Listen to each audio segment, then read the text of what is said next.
Welcome, and I'd like to invite you to another edition of Kai-Zen Consciousness. Today's topic we're going to be looking into is your why. Welcome, Ehnes here. This is Kai-Zen Consciousness, where you can learn to master your life from the inside out.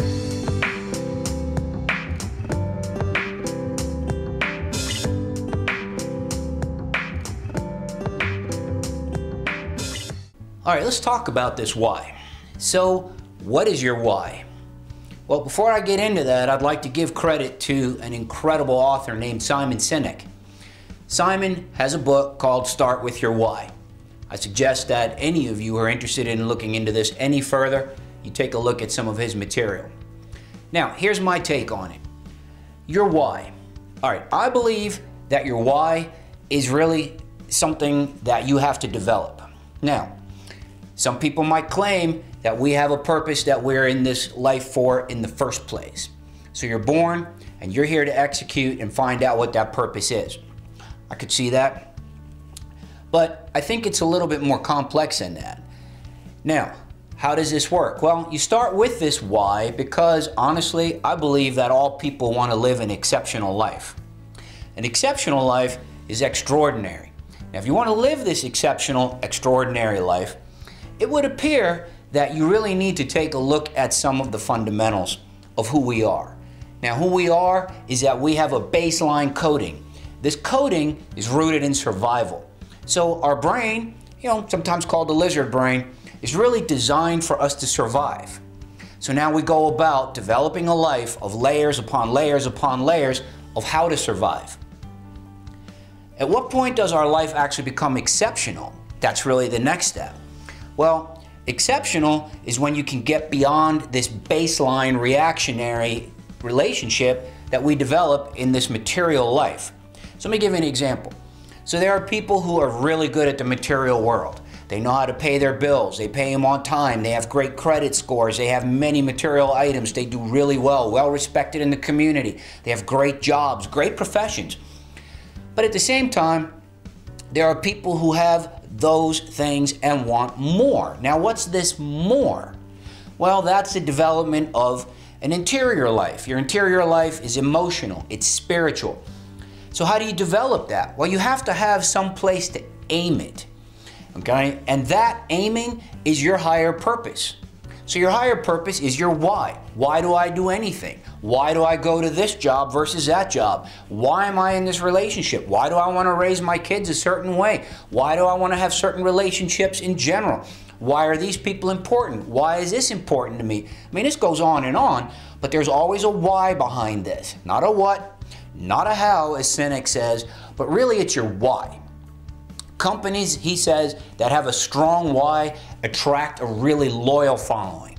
So think about yourself. Your why is how you can live an exceptional life.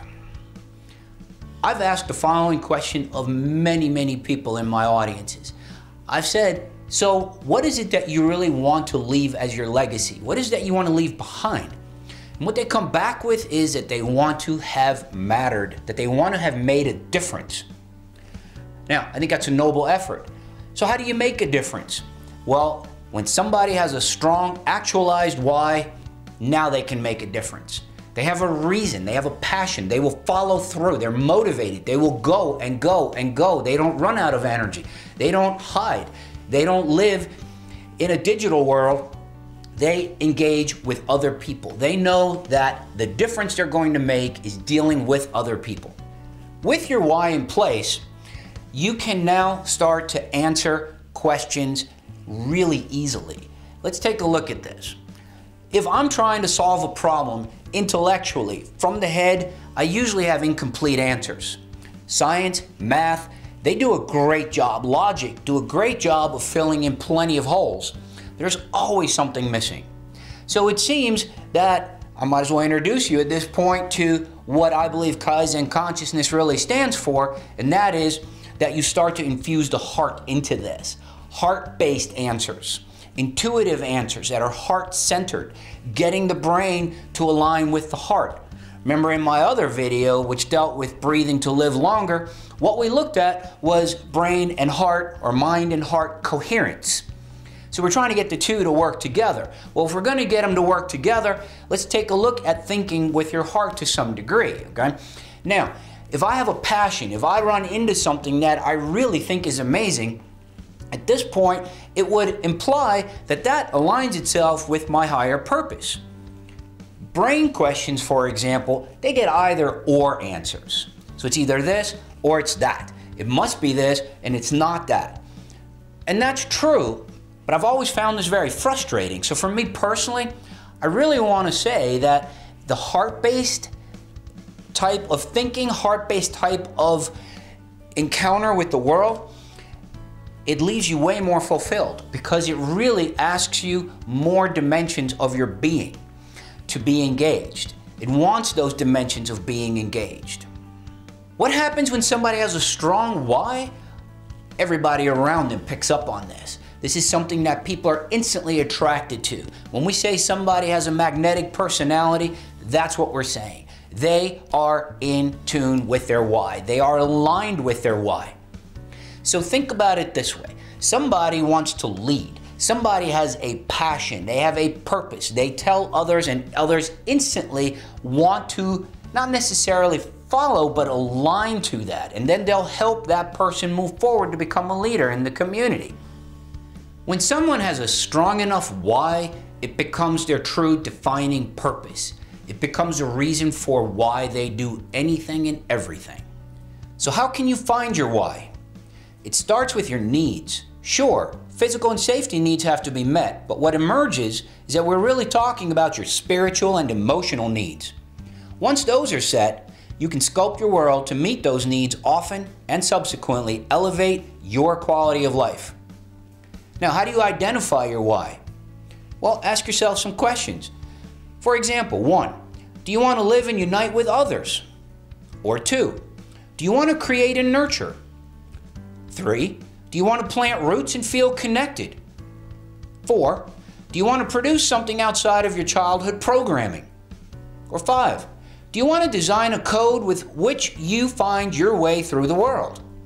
Our why at Kai-Zen Consciousness, it's along the following lines. We believe that everything is sacred and beautiful, and that really what it's all about is that everything unites back with itself, that we come back together, that we function in harmony. We function in harmony with the planet, we function in harmony with other people, that things are easy. They don't have to be really difficult, challenging, and painful. They can be easy. We believe in a higher quality of life as a result from that. So I'd like to walk you through an example. Let's say there are 3 groups of people. The sheer majority of people make up group number 1. These are people whose why is unconscious. That means that they go through a world on a day-to-day basis that's very mechanical, very materialistic. Okay? That means that they have to go buy things, that they have to react to things, that something is always happening to them, but it's very reactionary. Not a lot of proactive behavior, a lot of reaction. Okay? Now the question is, how happy and how high is the quality of that life? Think of a compass, for example, and you have a needle. Okay? The needle should really point north, right? If it's held right. But in this case, there's not even a compass because it's that deeply buried. The compass is in the closet. And let's take a look at group number 2. Group number 2, these are people who have the compass out in the open, but as they make life decisions and go through their day-to-day operations and dealing with relationships, how they interact with the planet, how they interact with other people, how good they feel about themselves, well, the compass needle is now spinning around because north, south, east, west, in between, they're all the same. There's no reason to go to north. They're not drawn to that north. Now, the smallest group of people, group 3, are the ones who have an actualized why. They have a clear-cut higher purpose that they are functioning towards, within, around. These people will end up doing things on a day-to-day basis so that the higher purpose is fulfilled. And now they can help other people. At the end of the day, the people who believe in an actualized why will want to help other people. They will want to help animals. They will want to help the planet. they will live in an actualized way. Now, that actualized way leads to a much higher quality of life. And that higher quality of life implies that there's way more happiness. So in conclusion, this video is about your why. How to develop your why. Ask questions that allow you to actualize your purpose. What are you good at? What do you want to do with yourself? What do you want to leave behind as a legacy? What would help you feel better about interacting with others? Work on that, and step by step you're going to build up a stronger and stronger why. Remember to ask yourself this question: if I know my why, is my why strong enough? Because you may have a really good why, but it's not a great why. A good why might be that I don't want to harm anybody else. A great why is that I want to improve the lives of others by giving to them. Alright, thanks for watching this video, and stay tuned. Next week will be another video on Kai-Zen Consciousness where we look at mastering your life from the inside out. Take care.